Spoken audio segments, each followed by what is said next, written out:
Isa pong mapagpalang umaga po. Sa umagang ito ating pag-uusapan, ito ay bilang payo lamang sa mayroong partners at mayroong asawa.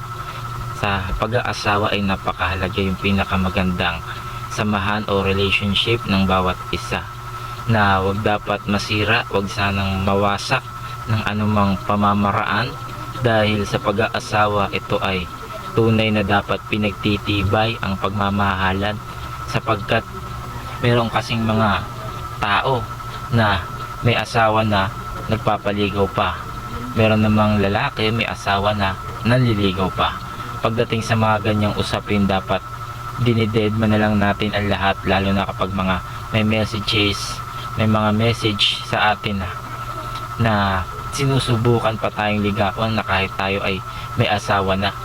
Huwag na natin itong bigyan ng pagkakataon na makapanghimasok sa loob ng ating relasyon, sapagkat magiging sanhi lang ito ng pagtatalo, gulo at pagkawasak ng magandang samahan. Kaya bilang mag-asawa dapat maging matatag tayo. Kaya sa pag-aasawa napakahalaga yung pagpapasakop, sapagkat ito ang sabi ng Colossus 3 verse 18, kayong mga babae, pasakop kayo sa inyong mga asawa ng gaya ng nararapat sa ating Panginoon.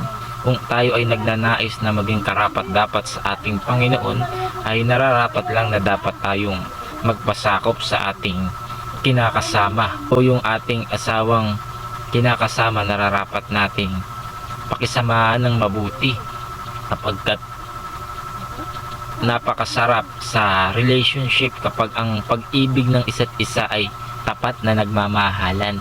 At hindi lang naman lahat ng may asawa ay magkasama, merong mag-asawa na magkalayo dahil yung kanyang kinakasama nagtatrabaho sa abroad.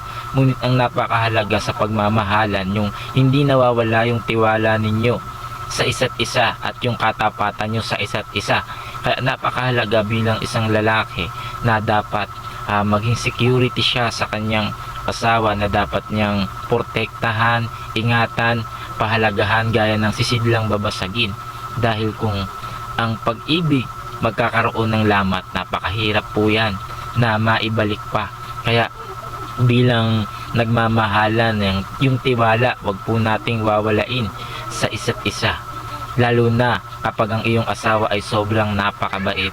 Yan ay binigay ng Diyos, no? Wag na wag po natin yang sasaktan, wag na wag po natin susugatan ang kanilang mga damdamin, sapagkat napakahalaga po niyan. Sabi ng Kawikaan 19:14, ang bahay at kayamanan ay namamana sa magulang, ngunit ang mabuting asawa ay galing sa Diyos.